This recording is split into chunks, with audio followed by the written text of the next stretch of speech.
Del Santo Evangelio según San Mateo. En aquel tiempo, cuando llegó Jesús a la región de Cesarea de Filipo, hizo esta pregunta a sus discípulos: ¿quién dice la gente que es el Hijo del Hombre? Ellos le respondieron: unos dicen que eres Juan el Bautista, otros que Elías, otros que Jeremías o alguno de los profetas. Luego les preguntó: ¿y ustedes quién dicen que soy yo? Simón Pedro tomó la palabra y le dijo: tú eres el Mesías, el Hijo de Dios vivo. Jesús le dijo entonces: dichoso tú, Simón, hijo de Juan, porque esto no te lo ha revelado ningún hombre, sino mi Padre que está en los cielos. Y yo te digo a ti que tú eres Pedro, y sobre esta piedra edificaré mi iglesia. Los poderes del infierno no prevalecerán sobre ella. Yo te daré las llaves del reino de los cielos. Todo lo que ates en la tierra quedará atado en el cielo, y todo lo que desates en la tierra quedará desatado en el cielo. Y les ordenó a sus discípulos que no dijeran a nadie que él era el Mesías. Palabra del Señor. Amén. Pueden sentarse. El Evangelio que acabamos de escuchar es, desde el punto de vista teológico, el centro del Evangelio. Hay 3 evangelistas que nos narran este episodio de Jesús que les pregunta a los discípulos quién es Él. Mateo, Marcos y Lucas, los que se llaman sinópticos. Y lo narran de una manera muy semejante, pero cada uno de ellos lo hace también en un momento distinto del ministerio de Jesús. ¿Por qué? No porque se hayan equivocado algunos de ellos, sino porque están tratando de decirnos algo. Y en el Evangelio de San Mateo sobre todo, Mateo está tratando de explicarnos qué significa ser miembros de esta comunidad formada por Jesús, qué significa ser miembros de la iglesia. Y cuando él cuenta este episodio, le añade, lo hace con unos matices particulares, que además son los que las otras lecturas del día de hoy también ponen de relieve. Este episodio claramente, en primer lugar, es una ocasión de descubrir mejor quién es Jesús. Toda la primera parte del Evangelio es Jesús que sale a su vida pública y comienza a decir cosas y hacer cosas que ningún otro hombre o profeta antes de él ha hecho. Se parecen a lo que hicieron los profetas de antes, Moisés, Elías, pero son todavía más. El evangelista está tratando de decirnos que Jesús es como ellos, pero es más. Entonces, ¿quién es? En este momento del Evangelio, Jesús a sus discípulos, aquellos que han estado con Él todo este tiempo más de cerca, lo primero que les pregunta es: ¿quién dice la gente que soy yo? ¿Cuál es la opinión común? ¿Qué es lo que la gente que me conoce de lejos dice? Y ustedes se han fijado, lo identifican con alguno de los grandes profetas del pasado. Pero luego Jesús le responde: muy bien, pero ¿y ustedes? Ustedes que han estado cerca de mí, que no me han visto de lejos, sino que han convivido, ¿ustedes qué piensan de mí? Y es cuando Pedro le dice: tú eres el Mesías, el Hijo del Dios vivo. Es decir, Jesús por un lado está pidiendo un mayor conocimiento de parte de sus discípulos, por otro lado está diciendo: la gente realmente no ha llegado a la profundidad. Este aspecto del Evangelio está presente también en los otros sinópticos. En Mateo lo que está muy marcado es lo que viene después. Cuando Pedro le responde, Jesús le dice: dichoso tú, Simón, hijo de Juan, porque esto no te lo ha revelado ningún hombre, sino mi Padre que está en los cielos. Y después de eso procede a un acto impresionante, que es básicamente a transmitirle el poder, la autoridad. El tema de la autoridad es el que las lecturas de hoy nos ponen enfrente para meditar.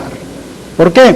Porque ya en la primera lectura tenemos un pasaje parecido, con una frase casi igual de la que Jesús usa. El profeta Isaías, de parte de Dios, anuncia al mayordomo del palacio, un personaje que ha sido negativo, que no ha cumplido su obligación como debería, que lo va a quitar. Te echaré de tu puesto, te destituiré de tu cargo.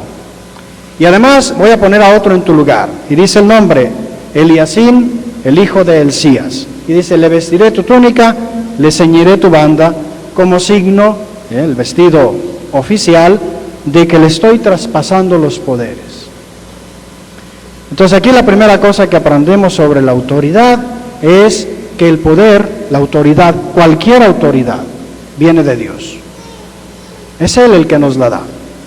Cualquier tipo de autoridad.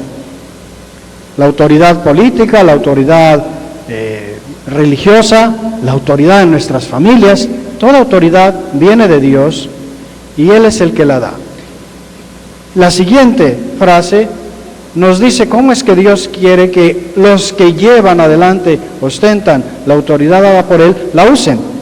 Dice de Eliacín, será un padre para los habitantes de Jerusalén y para la casa de Judá. Es decir, está quitando a este otro, Sebna, que no lo ha hecho como debería, porque no ha sido un verdadero padre para los demás. Su responsabilidad es la de ser como un padre, representar a Dios. Y está poniendo a otro que sí lo haga. Entonces, primera enseñanza, toda autoridad viene de Dios. Dios la da no para oprimir, para aprovecharse, para pisotear, sino para representarlo a Él como Padre. Y después de eso viene esa frase que aparece luego en el Evangelio. Pondré la llave del palacio de David sobre su hombro, lo que Él abra, nadie lo cerrará, lo que Él cierre, nadie lo abrirá. Si nos imaginamos una de esas llavecitas de las que traemos ahorita encima, se ve ridículo. En aquel tiempo las llaves eran una cosa de este vuelo, porque eran unas cerraduras, ¿no? Era además el derecho de entrar y de salir al palacio, de tener acceso a Dios, al rey. Y aquí, como extensión, ¿no?, el acceso a Dios.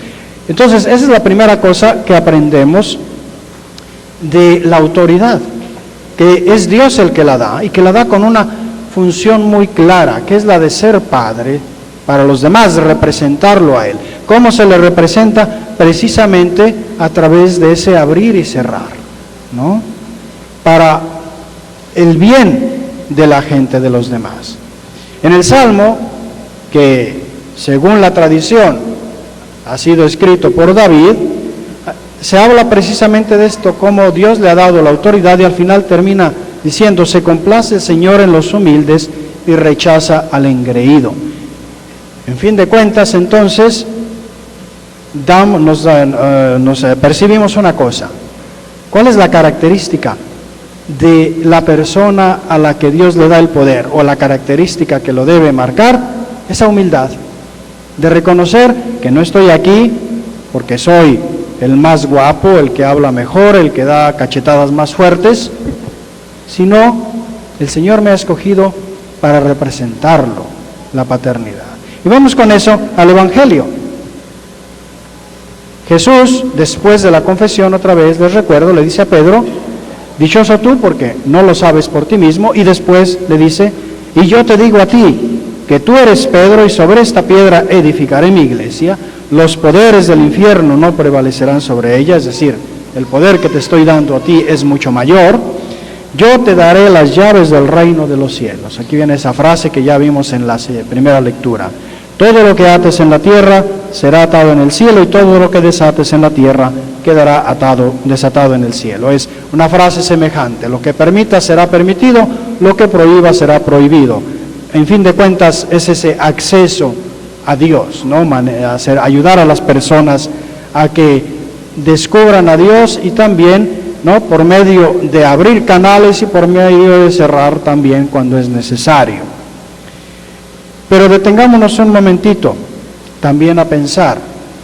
Fíjense, ¿cuándo es que Jesús a Pedro le dice que le va a dar esta autoridad? Después de que Pedro ha confesado que Él es el Mesías. Es decir, hemos visto que la autoridad, en toda la autoridad, pero de manera muy especial la autoridad en la iglesia, viene no del hecho de que uno sea más fuerte, más inteligente, más guapo, todas esas cosas que el mundo juzga como cualidades del líder. La humildad. Pero esa humildad, ¿en qué se manifiesta? En el caso de Pedro, se manifiesta en que él es el que reconoce que en Jesús no solamente hay un gran hombre, un gran profeta, sino que es algo más, el Mesías, el Hijo de Dios. Y Jesús no solo reconoce esta humildad de Pedro, manifestada en el aceptar a Jesús como algo más que un simple hombre, sino que dice, esto no te lo ha revelado ni la carne ni la sangre, es decir, eso no te viene por tus capacidades, esto es el Padre. Y es entonces cuando Él le da la autoridad. Es decir, en la iglesia, la autoridad ¿en qué radica? En que uno como cristiano confiese quién es el Señor Jesús. Que la humildad se manifieste precisamente en dar testimonio de quién es el Señor Jesús. Y de ahí es de donde nace todo lo demás. Pongamos como ejemplo, en la iglesia está el Papa, están los obispos, los cardenales, los sacerdotes, las monjitas, los catequistas, pónganle todos los que quieran. De alguna manera tenemos alguna autoridad, algunos que la tenemos por el ministerio sacerdotal. ¿Saben de dónde nos viene la autoridad? No solo porque, o no en primer lugar, y ni más importante, porque estamos aquí arriba, nos ponemos vestidos colorados, hemos estudiado teología, ¿no? O porque somos muy guapos, algunos al menos, otros, ¿verdad? No, el Señor nos dice, la autoridad la tenemos si hablamos, representamos verdaderamente al Señor Jesús. Si cuando predicamos, actuamos, lo que estamos diciendo con nuestra vida, este es el Señor Jesús, que es el Mesías, el Hijo del Dios vivo. Si no, no tenemos absolutamente ninguna autoridad. Y ustedes, como ovejas, tienen el derecho y el deber de reconocer eso. ¿En qué sentido? Aunque un padrecito de muy bonito, si no está diciendo lo que dice el Señor Jesús, no tiene autoridad. San Pablo mismo lo dice. Aunque un ángel viniera a predicarles un evangelio distinto del que yo les dije, no le hagan caso. Por eso es tan importante que nosotros, como miembros de la iglesia, reconozcamos que la autoridad no solamente la tienen algunas personas allá arriba, sino que es algo que nosotros también debemos saber discernir, porque es una autoridad que viene del confesar verdaderamente al Señor Jesús, no inventarnos cosas raras. Y se lo digo porque desgraciadamente se oyen muchas cosas por allí, incluso a veces de sacerdotes, ¿no? O de personas que uno piensa que saben, y por eso es tan importante que cada uno de nosotros como cristianos sepamos reconocer. Jesús dice, mis ovejas conocen mi voz, ¿no? Saben discernir. Entonces, la autoridad toda viene de Dios, incluso aquella política ha sido dada, Dios la da, la permite, para que se le represente a Él como Padre, no para oprimir. La autoridad, sobre todo en la iglesia, nace del verdaderamente testimoniar al Señor Jesús.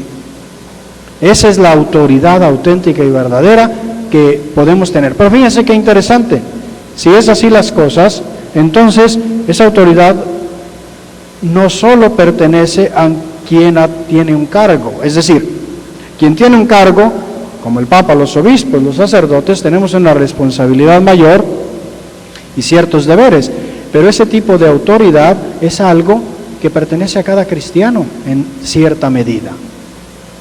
A cada cristiano, por ejemplo, en relación con el propio ambiente, con la propia familia. ¿Qué tanto valen las palabras de ustedes a sus hijos, a su esposa, a su esposo, a sus compañeros? Si solo están basadas en lo que ustedes son. Muchas veces no sirven de nada. Nosotros mismos nos damos cuenta de que estamos a lo mejor diciendo algo que ni nosotros mismos vivimos completamente.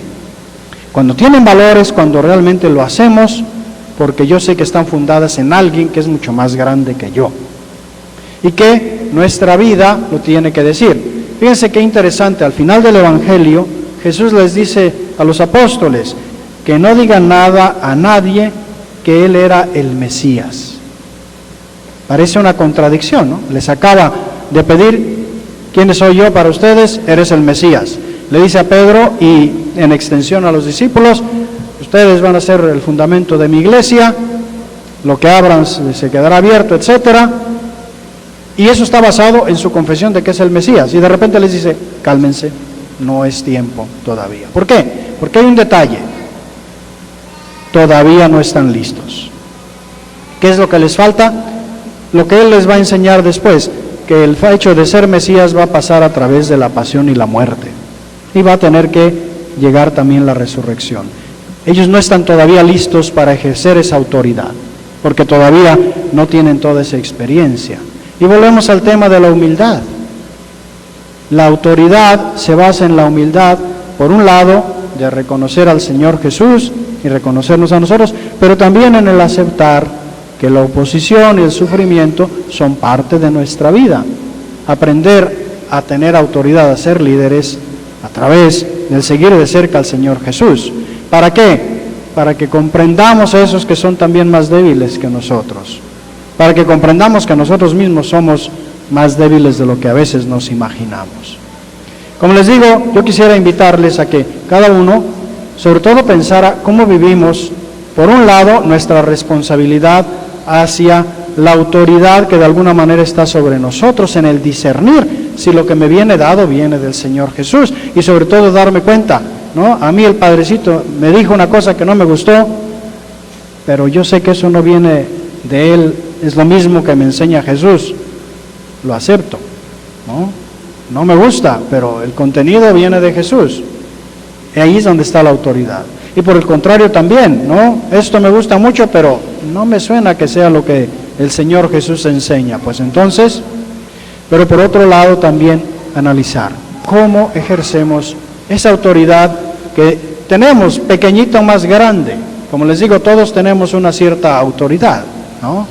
¿Cómo la ejerzo?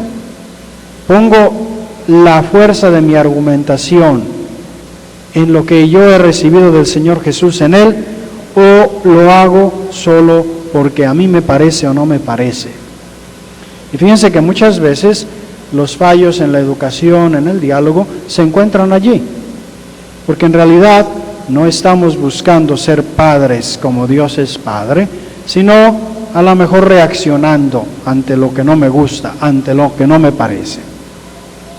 Por eso, ahora que continuamos la celebración eucarística y que vamos a entrar en comunión con el Señor más profundamente, una de las cosas que tenemos que pedirle es precisamente la de reconocerlo como el Mesías, el Señor, un Mesías y un Señor que pasa a través de la pasión, la muerte y la cruz, pero sobre todo que sepamos reflejarlo en nuestras vidas, que esa autoridad que ejercemos la hagamos reflejándolo a Él, que es Padre de todos.